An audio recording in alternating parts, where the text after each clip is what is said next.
many of your listeners probably, or listeners of the Norwegian Method podcast, are elite amateurs.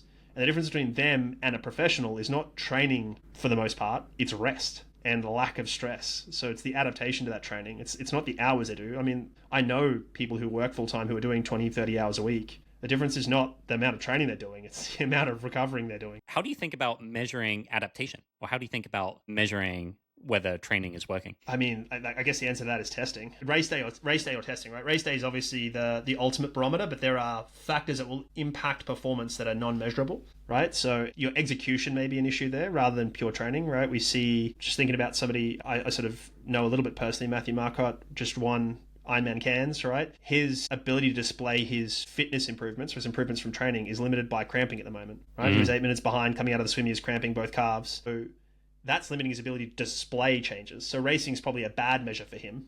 But in training, if his numbers are going up, then it's really simple, right? And we should see that, let's be honest. If you're not seeing month on month at least, maybe not week on week, but certainly month on month, or a couple of months on a couple of months, improvements in what you can do in training, probably not improving. And then maybe you need to think about, is that an issue with how we're applying the load or an issue with how we're adapting to the load? And the load that got you to where you are, or the training that got you to where you are, is probably not going to get you the next step. So training needs to be progressive, right? Like it's things can get really complicated, but in a really simple sense of the word, like your training should be progressive towards a goal. You should be progressing. You should be at least tolerating that, right? If you can do more work and other things are the same, that's progress. If you can do it faster, that's progress. Like there's any number of ways to measure progress. I know you've got a lot of like sort of Hyrox athletes and who listen and some CrossFit people, but there's a method of training that's probably gone out of vogue. I think it's probably going to come back in the next little while. I've seen an article on it recently. I reckon it's going to come back. Something I remember reading about in the early 2000s called escalating density training. I'm not sure if you've come across this. No,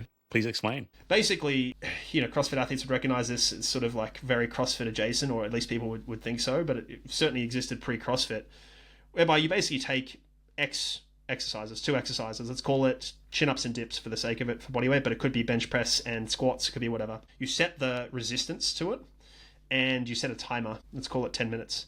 And you're looking to get more work done this week than you did last week in terms of reps. So in 10 minutes, I did 100 squats and 100 bench presses at 60 kilograms. Next week, it's going to be 101 of at least one of them. And you have the density of your training increases because the time is the same and the number of reps and the resistance is the same. So you're trying to do one more rep. So the amount of work you do in a set time is more. So it's a really simple way for people who are time crunched and who are looking for something different to just increase the density, so they're doing more work, so it forces progression basically. Interesting.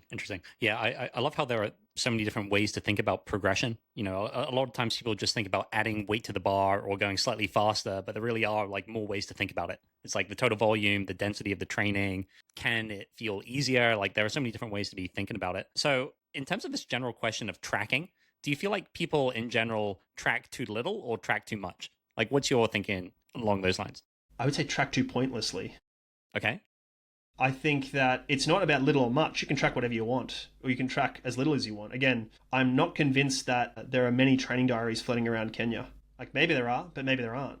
Right? Like I know Eliud Kipchoge keeps one, for instance. So I don't want to mischaracterize anything. And again, I don't want to be seen to be punching down. I want to be like putting these people up on a pedestal and going like, if they are showing us something that, almost in contrast to the Norwegians, right? The Norwegians are showing us like what like the most tech-informed ultimate way is, and the Kenyans are showing us a complete contrast. And you end up with Timothy Cheruiyot racing Jakob Ingebrigtsen in a final, and we go, look at them. It's two roads leading to Rome, right? So I think tracking pointlessly is pointless. So again, I would suggest if you're tracking something, you have to have a question or a reason to be tracking it. If you're not going to modify your behavior based on it, I'm not convinced you should be tracking it.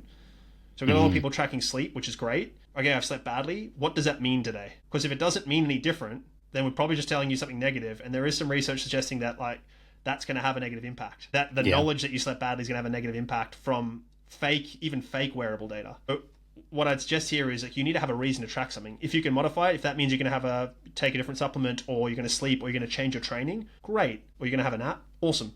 Track that. If not, maybe it's not that helpful, right? Like maybe, if you're going to go to sleep earlier tonight as a result, great. But I wouldn't be tracking too many things that you're not going to action. And now there is an argument towards medium-term, long-term volume of data, having a collection that you can then put through AI, and I'll accept that as an argument. I'll also accept I want to use that because it's fun for me and that helps me train. Like the data is enjoyable and therefore I want to train. as a result of it, right? I got a new toy and that makes me want to train. I bought whatever. Completely get it. I'll accept those. But there are a lot of people who buy a tool and then they've got the new hammer and they're looking for a nail. I think really you should be, in the truest sense, is like having a reason to track that. And probably spending some time without tracking for periods of the year, I think is helpful as well for people just to de-tech a little bit and dial in their feeling. Because I mean, I've spoken to Christian and Gustav about this, and a lot of what they're saying is kind of, we train with data so that we don't need to race with it. So they can race more to feel and intrinsically. And I think, I came up running middle distance with a guy who was unbelievable at pacing and distance. Like, he could tell me what pace we were running, and he could tell me how far we'd run if we're running, just randomly at the back somewhere. I could never do that. I'm getting closer to that now after decades of using a GPS watch, because I'm dialing in my feel using an relatively objective source, right? I think that should be the goal for people, is not to be tech dependent as much as tech informed, and using the tech as feedback to help us learn and dial in our perception. Amazing. Okay, let's broaden the question slightly then. So, David, I know you have this interest in healthcare as well. So you're a medical doctor. So how does this kind of framework alter when you move into a medical setting? Like, are you still thinking in a similar way in terms of data collection and kind of going towards a goal? How does this framework change? Well, I guess it depends again on like what healthcare setting you're sitting in, right? Because there's a healthcare setting, or a more common healthcare setting we're talking about, I know you've worked with Peter T, like this medicine 3.0 sort of wellness longevity standpoint, which is kind of related loosely as a cousin to biohacking, which is kind of like about improving, I guess, wellness as opposed to avoiding sickness. They're kind of not the same thing. That said, there's probably more commonalities there than people would give it credit. But so broadly, I would say there's a terrible rite of passage book called The House of God. It was written in like the 70s about a fictitious hospital called The House of God, and it was about what the hospital's like. And it's basically, for those who are familiar with Scrubs, the TV show, was like, think about Scrubs in a book many years before it existed, and many of the jokes in Scrubs are actually from this book. And one of the things they say is like, if you don't want to find a fever, don't take a temperature. And that's very cynical and it's very negative, but at the same time, if you investigate something and find an answer you don't want, you now need to explain it. Now, in training data, we tend to just throw it away. Like, oh, my heart rate was a bit high, who cares, right? That's often what we do. But if I find a fever in someone in the hospital, I have to find a reason. Now, sometimes that can be spurious or it can be measurement error, but we want to avoid it being a problem, because a fever could be a sign of something like cancer. Could be a sign of pulmonary embolism or something like this. So we actually then have to go find a reason for it. And there's a whole workup that's associated with that. The problem is anything we do can have a cost, and that's not just a financial or an opportunity cost. It can actually create harm as well, right? And there's a huge iatrogenic causes of pathology are a huge part of medicine, right? So we can certainly over-investigate and therefore over-medicine people. So a classic example is, let's just send them for a chest x-ray. Now we've seen a lump of the lung. What is that? Maybe it's an error, maybe it's not. Let's investigate. Now we do this, now the person gets sick, all the way down to a very normal finding. If we'd never sent that x-ray, we don't end up over-investigating the person, creating stress, creating anxiety, creating cost and time and all that stuff. So I'm minimally interventionalist and minimal testing in that respect. I will happily cater to and have worked for companies that do this not over-investigate, but heavily service and heavily investigate people and have the data points. And I appreciate, my wife is this way inclined. She is, I want all the information.